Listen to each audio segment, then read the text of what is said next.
What's up, party people, and welcome back to my channel. So you may be wondering why I'm sitting here with wet hair, no makeup on, in my pajamas at 1 o'clock in the morning, and that is because I just took a shower and I figured it was the perfect time to show you guys how to do your very own DIY at-home spa facial. So I did go to cosmetology school and part of the curriculum was skin, so I'm not going to say I'm an expert or anything. I'm not going to say what I know and what I think is the gospel, but I figured I could bring some knowledge to the table and kind of clear up some confusion. So yeah, I'm going to chock this video full of information, tips and tricks, things that you need to know. Even if you don't do this as a spa facial, you at least know the order of operation for like a nightly routine or something like that. I feel like we as women just don't make time for ourselves. We make excuses to not make time for ourselves. You know, we've got kids, we've got jobs, we've got to take care of the house, we've got to work out. Like, there's so much on our chore list, and it's so hard to find time to do something for us, you know, do something for ourselves that will better ourselves, make us feel good.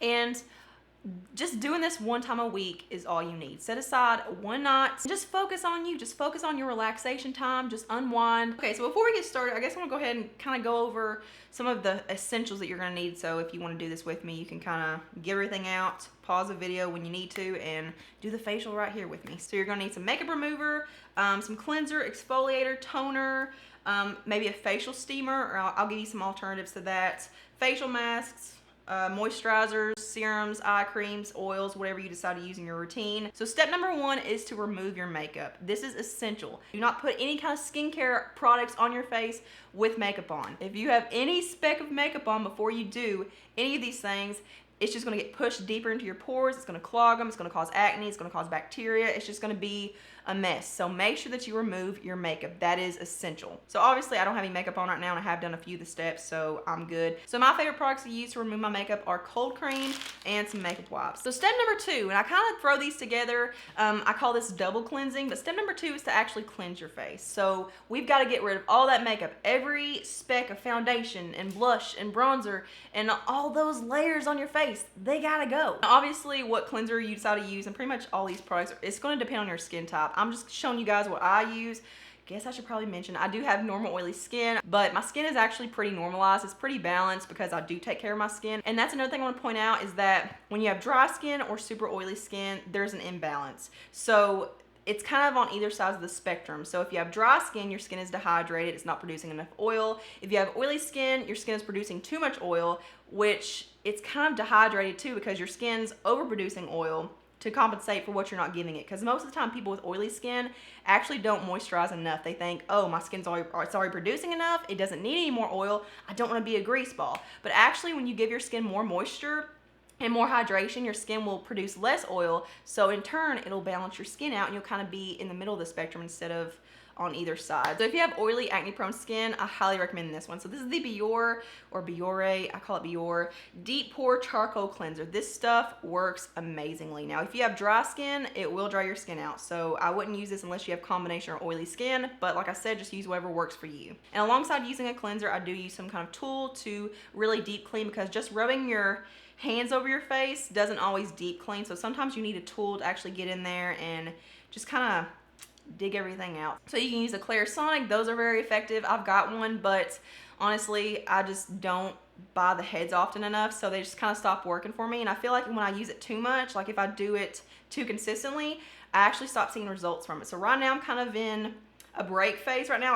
I'm kind of taking recess from my Clarisonic, and I've been using this little thingy-majig right here. I found this at TJ Maxx, and I'm sure you guys have seen the little, I'm gonna put a picture over here what they look like typically. You can find these at Walmart and pretty much, I guess, any drugstore or whatever, but they just have the little spikes in them, just the little rubbery spikes. It's just a little rubber pad, and it's just to help deep clean better. And that's basically what this is, but it's rounded, and there's a sponge inside here, so it's not just a little flat rubber tool thing. So I found this at TJ Maxx. It was like $3 or $4.99, really cheap. Not really sure what it's called. I'll try to find it, and if I can, I will link something below that's similar to it. So I've already cleansed my skin as well. I've done everything I need to do in the shower, so I didn't have to, you know, go do it off camera and pause and everything. So I'm gonna call this step number two. So we're gonna say step number one is double cleansing. So removing your makeup and cleansing your skin. So step number two is to exfoliate. So exfoliation is so important because it removes the dead skin cells. It removes that really thin top layer that's just making your skin look dull. It's dryness. It's just dead skin basically. That's as simple as you can put it. And when you remove all those dead skin cells, your skin can regenerate more cells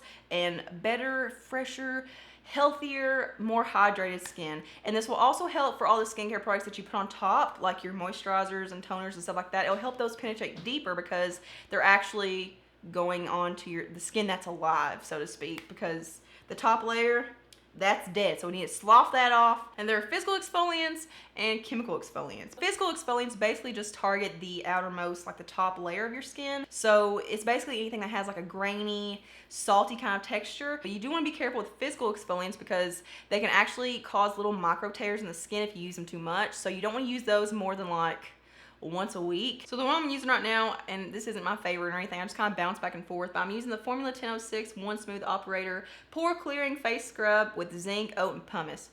Pumice is a foot thing. So a chemical exfoliant, which is basically any kind of acid, like think like AHAs, BHAs, like glycolic acid, salicylic acid, etc. Chemical exfoliants actually penetrate deeper into the deeper layers of the skin. My favorite chemical exfoliant is the Mario Badescu Glycolic Acid Toner. This stuff works wonders. This stuff makes your skin so glowy, so hydrated, like it gives you an immediate glow. But you do need to keep in mind that you don't need to use a physical exfoliant at the same time that you use a chemical exfoliant because it's just way too much exfoliation. Again, just consult your dermatologist if you're afraid that it may cause an adverse reaction or something. Moving on to step number 3, which is to tone. So I feel like this is a step that most people just don't do for some reason, but toning has done wonders for my skin. My skin has done so much better since I incorporated toning into the mix. The glycolic acid will be good for everyone, so you can kind of use this as your exfoliation and your toner. So that's kind of like 2 steps in one. But if you want a really, really good gentle toner for everyone that has a ton of benefits, I recommend rose water. This is the Sue Revitalizing Rose Mist. I've done an entire video about this product. Whether you have oily skin, dry, mature, sensitive, acne prone, this is something that will benefit everyone. So since I did use my physical exfoliant today, I'm not going to use my glycolic acid toner. So I'm going to use the Sue one because it's so gentle. It won't cause any breakouts or anything. In fact, this is really good. It's a really good anti-inflammatory. So I'm just going to spray this all over my face very generously.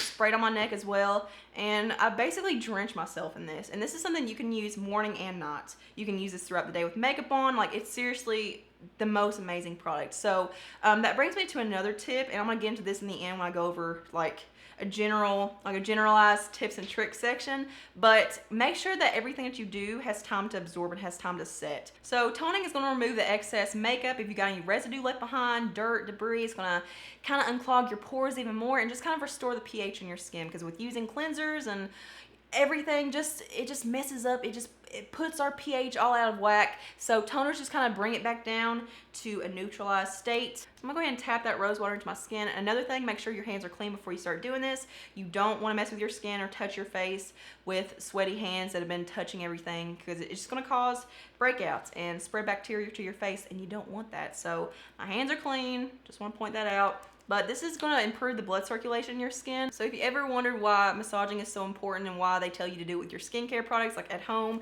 or why they do it in facials when you go get a professional one done, or they're doing little motions like this, they're tapping and they're doing little trickling motions, is because it increases the blood flow and the circulation in your skin, which will in turn increase collagen production. So if you didn't know, as we age, we lose collagen, and that's what keeps our skin youthful and keeps the wrinkles and stuff away. So it's important to kind of massage your skin every so often, not for a long time, just even if it's for a couple of minutes. Just massage your skin as you're applying your moisturizers and your skincare products, just to make sure you're improving the blood circulation and keeping it flowing, keeping it going. You never want to pull down, you never want to drag your skin down, because that's going to cause wrinkles. So, you don't want to tug. You want to be as gentle as possible and make sure you're always going up. And also make sure that you always apply everything that you put on your face to your neck as well, because that's a very neglected area, and our neck is one of the first things that starts showing aging. It starts showing signs of aging. That's why you'll see celebrities, they'll always try to cover up their necks, because you can get facial work done, but you can't always fix your neck, and that's what shows the true age. So yeah, here's what it looks like after I've applied that rose water spray. As you can see, my skin has an automatic glow. It's super hydrated already. It's helped tighten my pores. It's getting the skin ready. Which brings me to step number 4, which I feel like is one of the best kept secrets that no one ever does or talks about, and that is to use a facial steamer. One of these little doohickeys right here, you can find these on Amazon. I found mine at Burke's. You sometimes find them at TJ Maxx, places like that. Ever since I discovered this, the game has been changed. I do want to give you a couple of options in case you don't have a facial steamer or you just can't find one. So you can just take a hot shower, and not super hot, because actually using really hot water can dry your skin out more, but just using, you know, really warm water and doing all this stuff as soon as you get out. So don't give your skin time to cool off. Do this when your skin is warm. You can also take a hot towel, you know, wring it out. Obviously don't put a dripping hot towel on your face, but get a really hot towel, put it over your face, just sit there for about 10 minutes or so. So you don't want to do this for any more than like 10 minutes. So like this one kicks off after like 8, I believe, like 7 or 8 minutes, which is perfect because it really makes your skin nice and juicy and supple. So I have an entire list of benefits of just facial. Like, this is just facial steaming benefits. There are so many, and I want to be as thorough and detailed as possible, and I want to make sure that I knew what I was talking about. So, you know, I'm just going to read what I've written. Yeah, it softens and opens up the pores because the sweating of the skin removes impurities, bacteria, debris, all that good stuff. That's why it's important to cleanse and remove your makeup before this step, because if you don't, your pores are going to be wide open, and all that makeup and leftover gunk and debris and excess, whatever you left behind, is just going to get pushed deeper in there and cause breakouts. So again, that's why we did everything prior to this. This is order of operation, people. It helps to prevent and get rid of acne because it's unclogging your pores, it's loosening all that debris and bacteria and hardened sebum. The steaming causes your face to sweat, which will help dilate the blood vessels and help oxygenation in the skin. Basically helps the absorption of skincare products since the pores are wide open and ready to go. So yeah, my cord isn't long enough, so I'm gonna have to go off shot and go off camera to do my 8 minutes of steaming. Okay, so here's what my face looks like after steaming, and you can tell that my skin automatically looks more hydrated and glowy and just juicy. It just looks really juicy and supple. Now that my skin is warmed, it's sweating, it's opened up, it's time to move on to step number 5. Step number 5 is to do a mask, and this is kind of where you're going to be targeting your skin concerns, whether it be oily skin, acne, dry skin, whatever the case may be. So you can use a sheet mask, clay mask, peel off mask, basically whatever kind of mask you have on you. But I really like sheet masks because I feel like they really trap all of the ingredients in the sheet mask into your skin, especially when your skin's warmed up and sweating and like your pores are open. I just feel like it really allows everything to penetrate and absorb, and it's just kind of, it's blocking out all the outside pollution and the environment and just allowing everything to really soak into your skin. So I love sheet mask. So this is the Cream Shop's Pumpkin Spice Fusion Sheet Mask. I do recommend getting them at Berg's and TJ Maxx because this is a pack of 5 and they're like $5. But another option I have is a clay mask. So these are gonna be better for oily skin or acne prone skin. Now I do wanna say one thing that you need to keep in mind with clay masks is that you cannot leave them on for too long or they'll actually do more harm than good. So whatever it says on the bottle or the package, do that. Don't do any longer than that. Most of them say like 5 to 10 minutes, so don't go any longer than what it says on the box. So my pores are open and ready to soak up all the juiciness. So yeah, I'll see you guys in about 20 minutes. All right, so it's been about 25 minutes and I just now took off my little sheet mask. I'm just gonna go ahead and tap all that into my skin. Just kind of get the blood pumping. So yeah, the last step is to hydrate. So this is where you're gonna be applying your serums, moisturizers, eye creams, oils. So rule of thumb is to go from light to heavy when applying your products, like your serums and stuff. So basically whatever's thinnest, apply it first because that's gonna be absorbed into your skin faster. And like any kind of product that's heavier, like oils or like a really heavy night cream, those are going to take longer to penetrate. Basically, the order of operation for this is serum, moisturizer, eye cream, and oils. And there's kind of differing things on the internet about which, like if you should apply your moisturizer, like your night cream or your eye cream first. And just kind of go off your best judgment, whichever one you think is heavier. So I'm gonna go in with some hyaluronic acid for my serum. This is the Skin Diva 100% pure hyaluronic acid. Hyaluronic acid is an ingredient that's gonna be good for every skin type. It's so moisturizing. What's the thing that it says? It holds up to 1,000 times its weight in moisture, and hyaluronic acid is like a moisture magnet. So I like to kind of press the serums into my skin. And another reason that you want to make sure that you allow everything to set and absorb before you move on to the next product is because you could get peeling. You know, you get the little like flakies. That's because you're just layering way too many products on top of each other. So yeah, make sure you let them absorb. Another thing to keep in mind is that you don't want to use a retinol at the same time that you are exfoliating, whether it be chemical or physical. So like if I were to use this glycolic acid toner from Mario Badescu, I wouldn't apply my prescribed retinol just because they both thin your skin out and they make your skin look more sensitive. So now I'm gonna go into my moisturizer, and this one I don't even care to tell you what it is because it's just something I found at TJ Maxx, just trying to use it up. But oh God, we're running out. Yay, empty. I'm pretty liberal with moisturizer, so I'm just gonna go ahead and do a little massaging. This is where you're really gonna start massaging your skin and really releasing all that tension in your face. So now would be the time that you apply your eye cream and then your oils. I don't use any eye cream or oil, so this is kind of where it stops for me, but I do have a few more tips and tricks and just information I wanted to share with you guys.